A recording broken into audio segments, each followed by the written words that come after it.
उनके आने के काल के संबंध में कौन सा कथन, कौन सा ऑप्शन हमारा गलत है, बताइए। ऑप्शन हैं आपके फाहियान गुप्त काल, वैनसांग उत्तर गुप्त काल, अल बरूनी प्रारंभिक मध्यकाल, इब्न बतूता मुगल काल।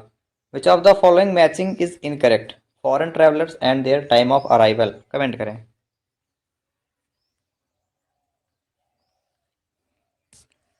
चलिए, अगर आपने चुना है अपने इस क्वेश्चन का answer option D, Ibn Battuta Mughal काल, तो ये गलत ऑप्शन है। देखिए, जो इब्न बतूता था ये एक मोरक्को यात्री था, ठीक है, और ये सल्तनत काल में जो है मोहम्मद बिन तुगलक के समय में भारत आया था, ठीक है, और इसने दिल्ली के काजी के रूप में लगभग 8 साल तक काम किया था। क्लियर? तो ये मुगल काल से नहीं, बल्कि ये जो है किसके काल से संबंधित है? तो सल्तनत काल से संबंधित है।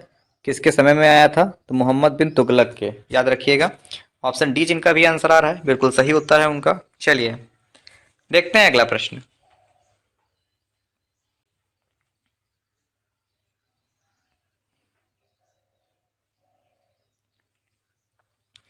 अगला प्रश्न है कि निम्नलिखित में से कौन सा राज्य स्वतंत्र राज्य नहीं था? Which of the following states was not an independent state? तो इनमें से कौन सा हमारा स्वतंत्र राज्य नहीं था? आपके ऑप्शन है बहमनी राज्य, नेक्स्ट ऑप्शन विजयनगर राज्य साम्राज्य, अगला ऑप्शन आपका है गोलकुंडा का कुतुबशाही वंश, या मदुराई सल्तनत।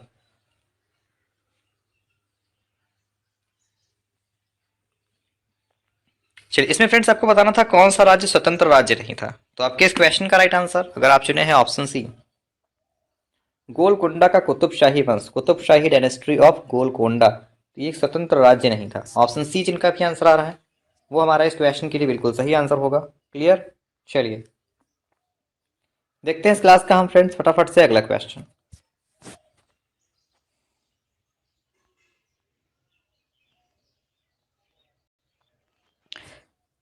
अगला प्रश्न कि मिर्जा गालिब किस मुगल राजा के समकालीन थे? Mirza Ghalib was a contemporary of which Mughal king? तो मिर्जा गालिब किस मुगल राजा के समकालीन थे? आपके ऑप्शंस हैं शाह आलम द्वितीय, नेक्स्ट ऑप्शन मोहम्मद शाह, अगला ऑप्शन आपका दिया गया फ्रेंड्स फरुखसियर, ये बहादुर शाह जफर। बताइए, तो मिर्जा गालिब किस मुगल राजा के समकालीन थे, बताइए।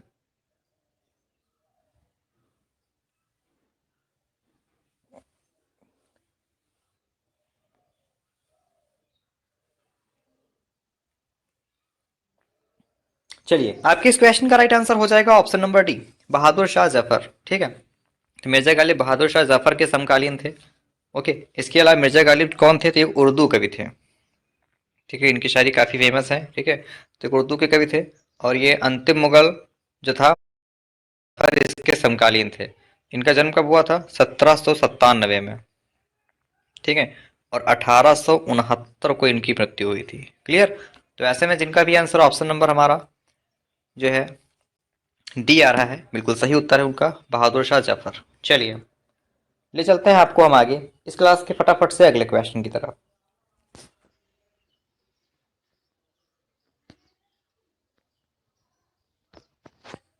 अगला प्रश्न है आपका फ्रेंड की कबूलियत और पट्टा किसने शुरू किया? हु स्टार्टेड कबूलियत एंड पट्टा? तो कबूलियत और पट्टा किसने शुरू किया था? आपके ऑप्शंस हैं जहांगीर, अकबर, हुमायूं या शेर शाह। बताइए, कबूलियत और पट्टा ये किसने शुरू किया? कमेंट करें।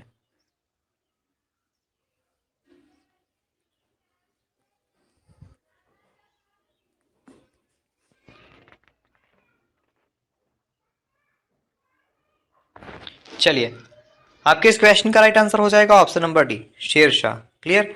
तो कबूलियत और पट्टा किसने शुरू किया था? शेर शाह ने शुरू किया था। इसके बाद शेर शाह कौन था? तो सूरी वंश का राजा था। ठीक है, तो फ्रेंड्स शेर शाह जो है सूरी वंश का राजा था। इसके अलावा इसने 1540 से 1545 तक, ठीक है, 1540 से 1545 तक इसने शासन किया था। और कबूलियत और पट्टा इसी ने शुरू किया था। याद रखिएगा, किसने? शेर शाह ने।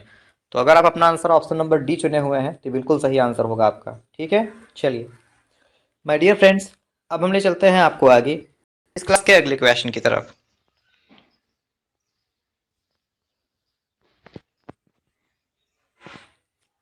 अगला प्रश्न है आपका फ्रेंड्स कि चंदेल वंश का अंत किसने किया? Who put an end to the Chandel dynasty? Chandel वंश का अंत किसने किया? आपके ऑप्शंस हैं अलाउद्दीन खिलजी, नेक्स्ट ऑप्शन गयासुद्दीन तुगलक, बलबन, इल्तुतमिश। बताइए चंदेल वंश का अंत किसने किया? फटाफट से कमेंट करें। तो आपके इस क्वेश्चन का राइट आंसर हो जाएगा ऑप्शन ए अलाउद्दीन खिलजी। ठीक है, तो अलाउद्दीन खिलजी ने जो है चंदेल वंश का अंत किया था। तो ऐसे में जिनका भी आंसर ऑप्शन नंबर ए आ रहा है वो हमारा इस क्वेश्चन के लिए बिल्कुल सही आंसर होगा। ठीक है, अलाउद्दीन खिलजी हमारा इस क्वेश्चन के लिए बिल्कुल सही आंसर है। क्लियर? चलिए अब हम देखते हैं इस क्लास का फ्रेंड्स फटाफट से अगला question.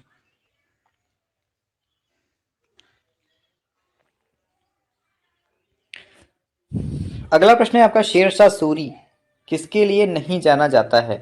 Sher Shah Suri is not known for. तो आपके ऑप्शंस हैं सामाजिक प्रशासन की स्थापना, नेक्स्ट ऑप्शन नया रुपया शुरू करना जो 20वीं सदी तक चला, अगला ऑप्शन आपका ग्रांड ट्रंक रोड की स्थापना, नहरों के माध्यम से सिंचाई का नया साधन निकालना। तो शेरशाह सूरी किसके लिए नहीं जाना जाता है? कमेंट करें।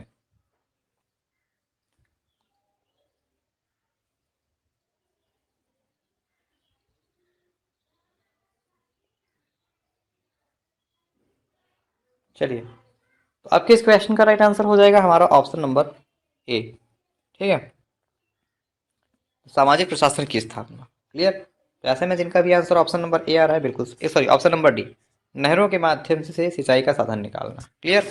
ऑप्शन डी जिनका भी आंसर आ रहा है वो हमारा इस क्वेश्चन के लिए सही आंसर है। चलिए ले चलते हैं आपको